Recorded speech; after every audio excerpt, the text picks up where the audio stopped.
Secret friends, unite!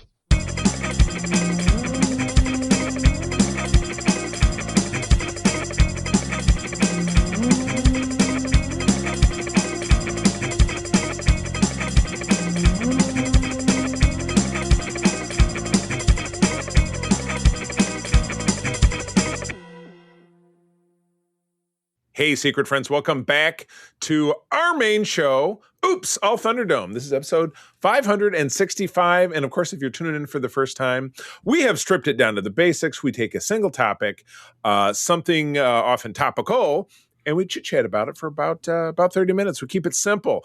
I'm joined, rare treat, joined by my secret friends unite, co-host, business partner, and all-around great guy, Peter. Peter, good afternoon. Hello. All right. We're going to be jumping into talking about a show that in the distant past, in the previous incarnation of the show, had gotten mentioned here and there. And it was also one of those shows that everybody's, hey, man, you got to watch this. You love Ron Moore and you love Battlestar and you love all the stuff he did on Star Trek, blah, blah, blah. You got to watch this. And I'm like, yeah, okay. And I never did until about a year or so ago. I'm talking about For All Mankind, which is a tremendous program. Season 5 just started. We did learn now that season 6, which will, I assume, be out 7 years from now. I don't know. Yeah, these shows come out. It's slated for 27. Yeah, it's going to be the last season. But we're gonna follow a similar format. When something is new, we talk about the first episode, give you our impressions, and hopefully that will whet your appetite to going and checking it out. But first and foremost, I do my paying the bill segment. Want to give some love and respect to the wonderful people on our Secret Friends Unite Patreon over at patreon.com/Secret Friends Unite, where you do get all of our programs early. This show, for example, always comes out on a Thursday for the rest of the world, but Patreons get it on a Tuesday. We also have exclusive programming over there. Speaking of Ron Moore, Peter and I do talk about Ron Moore's Battlestar Galactica. We're winding that down in our Facts of Geek Life segment. My wife April and I do a Bad Movies podcast, which is moving from quarterly to monthly. And there's a separate channel for over on our Discord for Patrons as well. So this is the way it works. Even if you join up for free and that's all you ever do, jump on over there and do that. But if you sign up for 1 week for free for content, you do get to check us out, kind of see what we're all about. If you choose to stay on board, your first month can be half off, and then you stay on board for as little as $2 a month. So a lot of great entertainment for just $2 in the long run. Patreon.com/Secret Friends Unite. Like I said, even go over there and follow us so you can just see what we're cranking out there, and then take it from there. All right. For All Mankind, let me run it down. And Peter, I don't know about you. I went back and watched this series recap video because it was essential. I watched the series recap before I started season 5, but I also had been binging the entire show before season 5 started. We were talking to our new friend John from Screen Rant, whose last name is Orchiola. Super great guy. He is our guest and actually set to become a regular contributor on the network on our most recent episode of Code 47, which is our Star Trek podcast, because that's what he does for Screen Rant and has for several years now. He is their super duper Star Trek guy. But he was also binging the show when we talked to him from the Philippines, which is where he lives, just earlier today. So there's all the buzz about this one. But if you are completely uninitiated, I'm going to give you the Reader's Digest version, and then I would recommend going to visit Screen Crush, which is my friend Ryan Aries' channel. Ryan will actually be a co-host with us next month when we talk about Spider Noir, the adaptation of Spider-Man Noir, which is going to be out on Amazon Prime at the end of May. I'm very excited about that. Here's For All Mankind. It's an American science fiction drama television series created by Ron Moore, who is one of our bucket list interviews. We'd love to have Ron on the show one day because we're huge fans. Matt Wolpert and Ben Nedivi. Not familiar with their work, but I like what they've done here. Produced for Apple TV streaming service, the series dramatizes an alternate history depicting what would happen if the global space race had never ended after the Soviet Union successfully executes the first crewed moon landing ahead of the United States in 1969. The title is inspired by the lunar plaque left on the moon in our history by the crew of the Apollo 11, which reads in part, "We came in peace for all mankind." Let's get into it.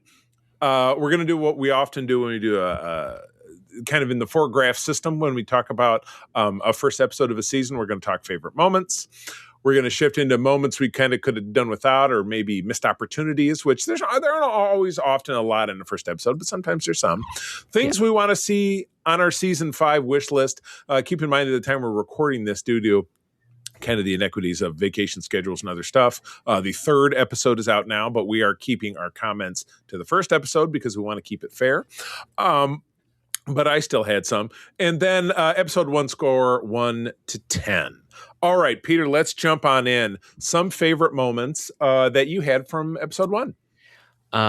Let's see. Well, one of my favorite moments was right at the beginning, where they were prepping for Alex's graduation, and Ed decides to be his cantankerous little shithead self. And he's like Odo. And stick his ankle monitor through the security sensor into the command center. Right, because in the previous season, he was tried in absentia for what happened in season 4. Was part of the rebellion in season 4, which ended with, Danny getting shot and then going back to Earth. She lived. Right. I wasn't sure because I was reminded, oh my God, she got shot. And then at least they showed they showed her in the wheelchair back. Yeah, that was my first note, is that I feel like the show came out a very long time ago, or at the very least, it was probably one of those that April and I started watching. It was within the last year that we got to watch seasons 1 through 3, and maybe season 4 was going on. I'd have to go back and check the date. Yeah, season 4 came out in 24. So maybe we watched it last year. So maybe we watched it all. Yeah. No, I think it was 24, because we got to a certain point and we were like, damn it. Now we have to wait week to week to see the episodes. But the way, and again, that's 2 years gone by, because here we're recording this in April of 2026.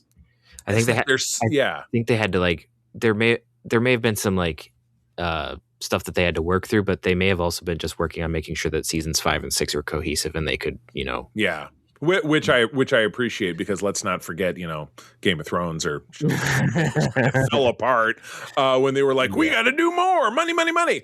Yeah. But yeah, as time goes by and we're all inundated, we all just, I will say civilians, people who aren't content creators like us, are still inundated by so much content that it's easy to forget stuff. And when stuff is a year or 2 years spaced apart, those recaps, I even sent Ryan Airy a note before I came down here. I said, you really saved me, because even watching your 11-minute recap before I came down here really, really helped me out.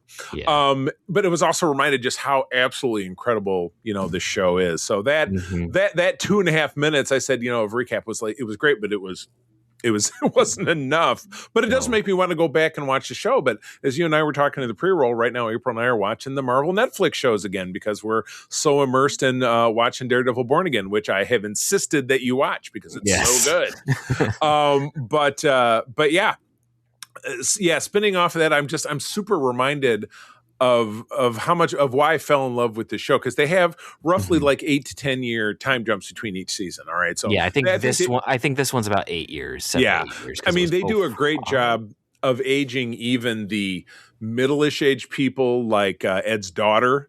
They made, they kind of moved forward. And April said, I checked the notes, and Ed's daughter Kelly and the now teenage version of her son, who we saw born on Mars, those two actors are the same age, or very close in age. They're in their late 20s, which is totally crazy.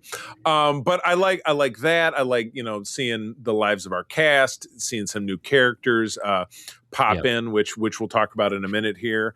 And it's just everything is just designed to kind of keep you on the edge of your seat, because this episode gives you, kind of, there was the revolution last year, and because their big mission was to divert an asteroid that was going to hit Earth orbit into Mars, and it was down to a split second that they had to change a trajectory in order that it did it, because to do otherwise would have devastated the economy of Mars and would have dried up. But now it's having an opposite effect, and unrest and revolution on Earth, which they recap it very very succinctly in that little 10-minute recap.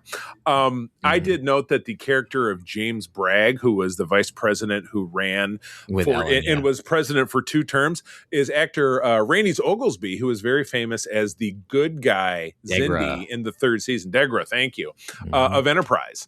So it's just more Star Trek stuff, and this show itself is so jammed with Star Trek references and Star Trek. Star Trek I was telling you at one point that in season 3, when they were landing on Mars when things get blown up at Mission Control. Right. The van that the dudes are keeping their explosives on has a tag on the back that is 1701, which I thought was hilarious. Gosh. Just like the weapons locker on right on Battlestar. Galactica. Yeah, absolutely. So I love the refugees to Mars who hide in the crates or the craters. I thought that was quite so dumb. funny. But it's so stupid, but it's so stupid it's real. Like that would absolutely happen. Yeah, because they're hanging out in crates. And so I was sad and loved the montage that opened the show to Beyonce's Who Runs the World, showing Margot she's an imprisoned scientist from earlier in the series who ended up faking her death and living in Russia and working with their space program. So when she is returned to the U.S. by circumstances that happened last season, I don't remember all the details, she is, of course, tried for treason and put away for life, as she should be. Sorry. I mean, I like her very much too, but she kind of got what was coming to her. But it's a sad routine, dentures and all of her, kind of getting up. But you saw it transposed with her protege, whose name I'm forgetting. Aleda. Yeah, Aleda, who is the number 2 at the she's basically number 2 at Helios, yeah, Helios, which is the non-evil version of SpaceX. Just like Dev, who is played by Eddie Gathegi, a great actor who has appeared in X-Men. He was in Mr. Terrific and Superman last summer. Yep. I wrote he's a dick like Elon Musk, but he's not evil like Elon Musk. So I really appreciate him for that reason. But yeah, you see her morning routine because she has a teenage daughter, and anyone who's had a teenage child knows that it sucks, and we really get to see that. So something definitely play. You can definitely tell that that the writers on this show have gone through that, which is not something that you had in, like, for instance, necessarily in Battlestar or Star Trek, because they were all younger. Because some of the stuff is just like, no, this feels like someone dealt with this, and this is written from experience. Yeah, exactly. Yeah, and I love when it's Alita, right? Alita and Margot are having visitation in prison, and Alita is relating her struggles with her daughters. I found out she had a girlfriend and broke up, and Margot is just chuckling. And again, Margot doesn't have children herself, but she's like, remember what you were doing at that age. Remember you almost, didn't go to the Kennedy School because of a boy, which happened in the previous season. Yeah, that was in season 2. Yeah. Oh my God. It was pretty awesome. No, the interactions there were hilarious. And then like I really like Margot as a character. Yeah, me too. And especially because, like, she's not one note. There's a lot that's going on. Right.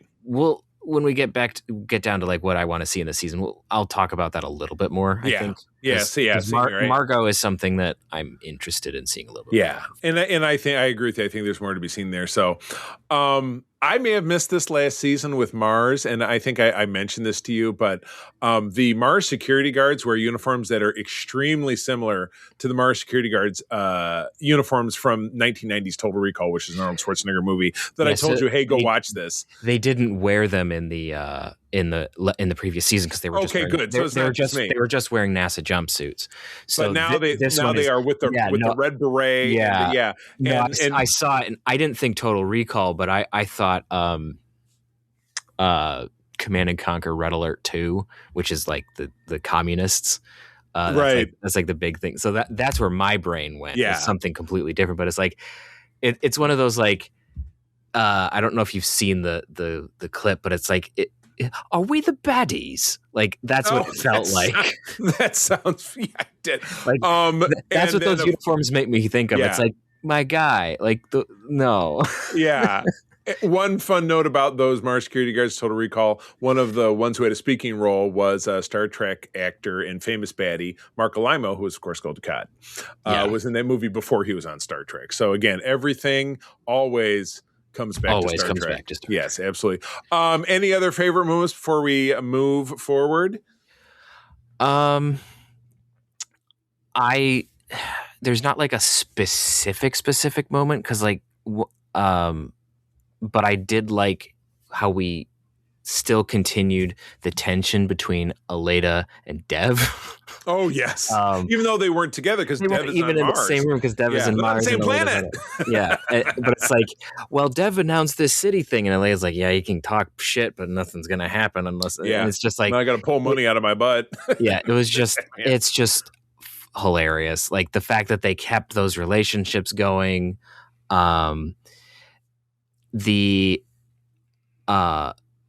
I thought it was also funny that like all of these graduates, there's not that many of them. There's four of them, and of course, talk about going to like the smallest rural community high school. Yeah, and it's like services kids from like 6 counties. Yeah, one of them's going to go be a jarhead. One of them's going down to Earth for college, and then the other two, the rest of them are TBD. Yeah, including Ed's grandson. Yeah, but like the jarhead, I thought it was hilarious because he played the younger version of Kreese in Cobra Kai. Oh, that's why he looked so familiar. It was killing me. Because it was like, I'm seeing him like, my dude, you're playing like a 19, 20-year-old right now, and you were playing like a 32-year-old dude the last time I saw you. It's the reverse effect of Kelly, Ed's daughter. Yeah, in this, she's 27 and playing, she's 45 like 40, or whatever. 45-year-old. Yeah. So like, but or it's at least 39. Yeah, exactly. So like, I like that. I liked seeing the new security guard character. Yes, whose name is escaping me at the moment. It's I wrote it down. Boyd. It's Boyd, and she was in. I have some notes on her as well. Yeah, I thought that she's an interesting addition. I'll be interested to see what they do with her. No spoilers about the next 2 episodes that we've seen, but like I'll be interested to see what they do with her because like she's got an interesting backstory. Yeah. Now like. For me to make an interesting character, you don't always have to have something tragic or whatever. Like you can just be an interesting person. Like Ed originally didn't really have a tragic backstory when we met him in season 1. So that what all that is to say is like she does have a quote unquote tragic backstory, but that's not the only reason I'm interested in her. It's because of how that connects with everything that she's doing, which it makes it interesting to me. Yes. And then we have a Russian governor. And like that was an interesting thing where it was like very much so because it's no longer the base commander, it's the governor of because it's a colony. It's a colony now. Yeah. And so I thought that was kind of interesting and all of that. So and Ed is still making his pot plants. Yeah. Big surprise. Well, yeah, there's more to come on that, but moments I could have done without, kind of missed opportunities. I'm like, President Al Gore? Oh, I forgot about that. Yeah, that was all last season. Yeah, I was like, oh, and then so I think our Randy Oglesby's character is the first fictional new character president I think we got. No, because Ellen. No, because it was the woman. Yeah, because Ellen replaced Carter. Yes, she replaced Carter and or Bush. Yeah, and it was Bush. No, Senior. Wait, no. All stuff. She replaced. Yeah, she replaced HW and Clinton. Right. They said in the recap Gary Hart was president, but then got caught by a scandal, and Reagan took over. I was in the recap video. Oh, I missed that. In the recap video I watched from like things do get mixed up a bit. And I think that some of the changes that they do in the timeline make a lot of sense. Yeah, absolutely. My favorite, of course, is that John Lennon lived and then the Beatles got back together, which was incredible. That's fair. One that like I thought was interesting but really makes sense. And I know we're getting on a tangent a little bit, but of course. But one thing that was really interesting for me in the recap, I think it was between seasons 2 and 3. Or 1 and 2, I don't remember exactly, but John Paul II was actually assassinated. Which everyone's like, oh, well, aren't you going to react? No, because it makes sense. Because if he wasn't, then the Soviet Union would fall because he was a very influential character in that. So like some people got mad about it, and I was like, hey, it's an alternate history, and to continue the conceit of what they're doing, that had to happen. Right.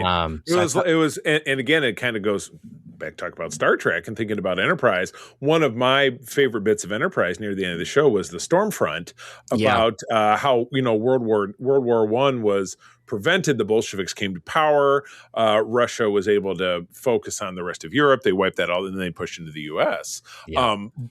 Judging on one event that we know was pivotal to things going in a certain direction. So anyway, tangent redirected. Yeah. Anyway, so the kind of missed opportunity, but again, it's a chance to grow, or something that kind of annoyed me is that I like Boyd as a character. I don't know if I'm in love with her attempt at a vacillating East Coast accent, and I did a little bit of research. Her name is Morel Enos. She's from Texas, grew up in Texas, spent a decade on Broadway, and it shows because I think she's a great actor, but she's middling through what could be a Pennsylvania accent, maybe a little bit of Boston, and it's obvious it's somebody doing an accent they don't have, which of course Brits are always so much better than us sometimes, or we're than I say there's so much worse. It's kind of so much worse than us. I feel like Americans are better at doing a British accent than British are. Like our accents are kind of more tricky, but she isn't one. So and now I'm on. It really depends on what accent you're doing, because like the classic kind of generic Midwest, the Brits are really good at doing. Right. But a New England accent, or maybe a Texas when you're trying accent. to get into like the granular things of, because everyone likes to pretend that the United States doesn't have accents and or dialects. Oh my God, and we absolutely billion. We do. Anyway, fun fact about her: she is married to Alan Ruck, captain of the Enterprise B, and of course Cameron from Ferris Bueller's Day Off. So can't get through this at all. Without talking about Star Trek. Any missing again, we're talking about one episode, but anything that was missing? Really, the only missed opportunity that I had for me was the lack of NASA, period. So that was something that I noticed, was that we had Helios and we had the obviously we had like Russian the rest of the Star City guys, and then we had the other folks like the ESA, what have you, all the other countries that were part of the M7. M6 now because China left. Right, and that plays in later. There's Yeah. another base built by the independent space nations, which is India, China, and a couple others. Right.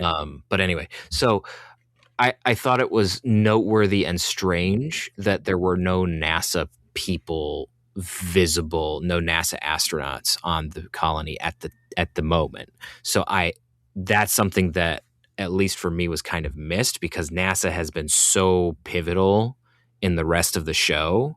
Right. That for me, it's like, I mean, yeah, Helios is a thing, but to be honest, Helios isn't what I'm attached to. I'm attached to the National Aeronautics and Space Association, because that's the original guys that like were part of the space race and did all the cool stuff. Much like Ron Burgundy, they are the balls. Yes, very much so. Basically. So that's kind of the missed opportunity for me. Yeah.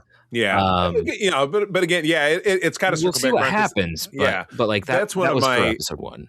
That's and so when I'm getting into my wish list, I've already kind of talked about, we're a little late getting this out. We're 3 episodes in. Mm-hmm. I didn't even remember which season this was, because I thought I have season 4 on all of my notes, and then I turn around and change it to season 5. I'm super psyched about Boyd. There is a murder mystery developing, which is, we learned that in the first episode, and then they make an arrest at the end of the episode, which we won't reveal, but it was like, huh?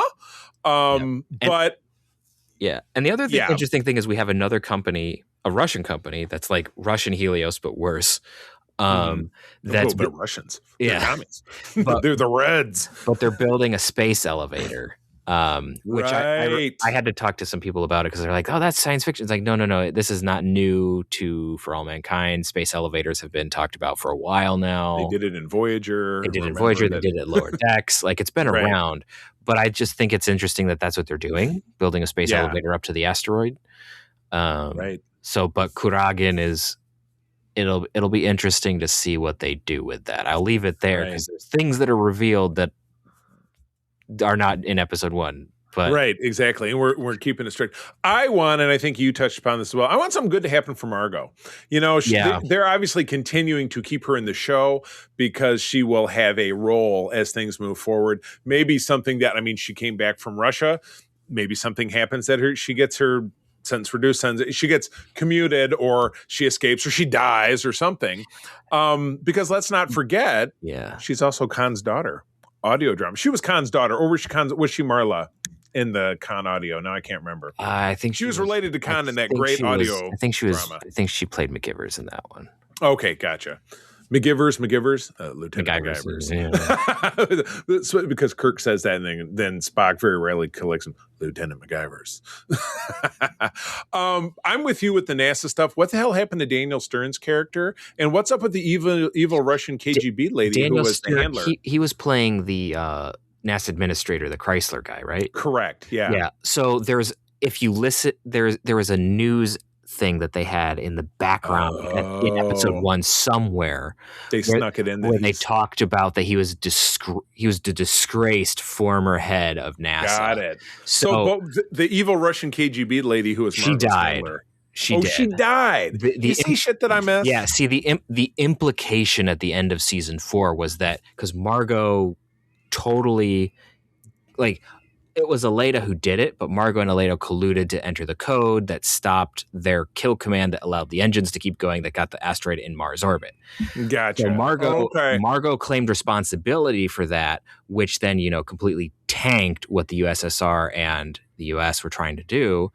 And so 2 consequences. 1, Irina took away Margot's diplomatic immunity, and so then she got arrested. 2, Irina then got called to the carpet back at home, and that last scene that you see her, she's walking into her office in Star City, and there's 3 KGB guys standing there. You're like, this is gonna end well. Yeah, right. And there's 2 guys and 1 guy with a shovel. Well, especially because earlier in that season we had a guy who completely screwed up, and then Margot was involved in figuring out that he had the inferior rivets and stuff, and then it was he got fired, and so it was like, and then he got fired, and then she was talking to one of the interns, like, oh, he just got fired. It's like, oh no, he's not just fired, he did. He's fired to the bottom of a shallow grave. Any other big grabs that you're looking forward to, things you can think of? Things that I'm looking forward to are I just want to see more NASA. They're looking for life on Titan. In this episode, they did kind of get a little bit of something, maybe. So I want to see what they're going to do with that. With no spoilers, but I was talking about this with my mom before season 5 started. But when season 3 happened, we were just like, why are they leaving Sojourner out there doing nothing? The shuttle that NASA used to land on Mars. Crash landed, but if you had sent Danny Stevens over there instead of out to the Korea module and okay, Bucky, you're going to sit in Sojourner, you're going to chip rocks so we can move it so that we can get it closer and have more space. But they didn't do that. And so I was just sitting there all of last season going where the hell is this stupid ship? I want to see what happened to it. Because you hear it a little bit of when Milo was landing, and it was like, oh, there it is over there. And I was like, okay. So I want to see. Yeah. I want to see something with that.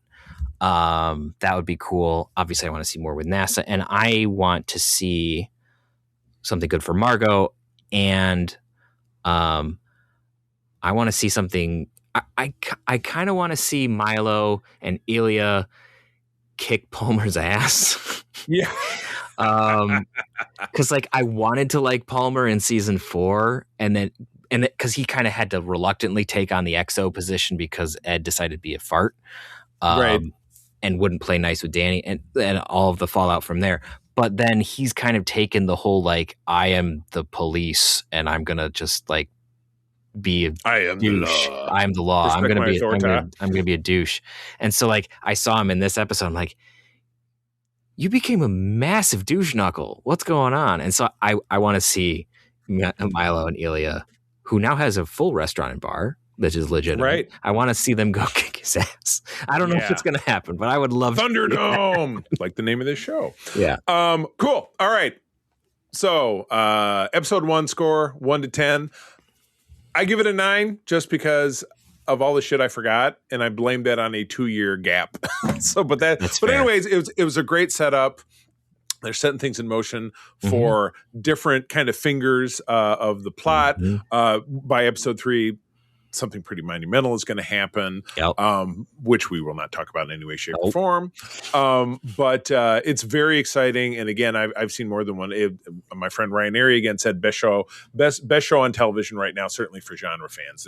This, like I said, this and Daredevil. If you're not watching this and Daredevil, which were 2 recent subjects of featured right here on the show, you are missing out. Definitely tune in. This show does, of course, as I'd mentioned, air on Apple TV or Apple Plus, whatever the hell they're calling it. For me, it's a button on my Roku, so I don't even have to look for it. But it's, and again, Todd, who I was used to record the show with, was very fond of saying Apple doesn't make a lot of content, though I think they make more than they used to, but generally what they make is pretty damn good. And I would say that's fairly accurate, I would think. Absolutely reflective of that. So what about you? How do you rank it? And then we'll put on out of here. Probably put this as a 9.5. I really, really liked this as a solid opener, had a lot of intrigue and just kind of reintroducing us to the universe. I shaved it down a little bit because there's still a little bit of there's still a little bit of wobbliness in some of the story elements, and then the lack of NASA just annoys me. So I just have to knock that down just a little bit. Is it arbitrary? Maybe, but NASA's been so much part of it, and now it's not there. They'll be back. Maybe they're going to come back in a major way. I don't know. I hope so. But anyway, this is a Friday show, so if you turn on your TV on a Friday morning, it will be there. 3rd episode is currently out. By the time you listen to this, the 4th episode will be out the following day if you're listening on our free feed. But that's about it. So thanks for tuning in, Peter. Where do people find you out there if they want to talk about NASA? All right. If you want to find me around the interwebs, I am at Petrus Aquinas on most social media. I don't say a whole lot, but if you poke at me, I might say something. Otherwise, you can find me on the Discords. You can also find me over at ELH's Twitch and YouTube channel where we do Star Trek Adventures, and you can find me behind the scenes on Starship Excelsior. Excellent. And both Secret Friends Unite and myself are on all the big socials except for X. We stay the hell away. And I don't do TikTok anymore. I heard some bad stuff about TikTok, so I kind of stay away. And our YouTube channel, of course, everything out there is Secret Friends Unite. Or personally, I am the C3, THECEETHREE. I just this week started, and I'll probably record one before the night is over, another one of my kitchen chats, which is now turned into the dining room chat, where I supplement this very program by talking about stuff that we don't have a chance to do in 3 minutes or less. So a little buzz, and I'm going to try to do my best to do two or three of those a week. I have a little pad with some notes.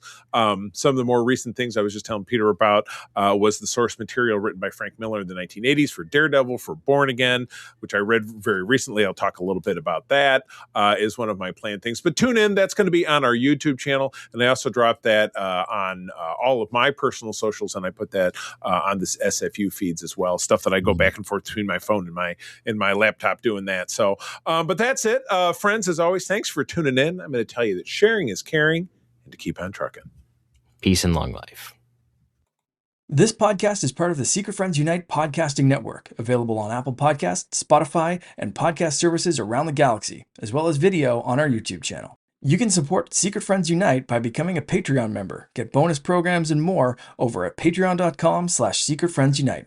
Join our Discord community for even more discussions on all things geek. For all the latest updates on Secret Friends Unite, make sure to follow us on Threads at secret.friends.unite and visit secretfriendsunite.com.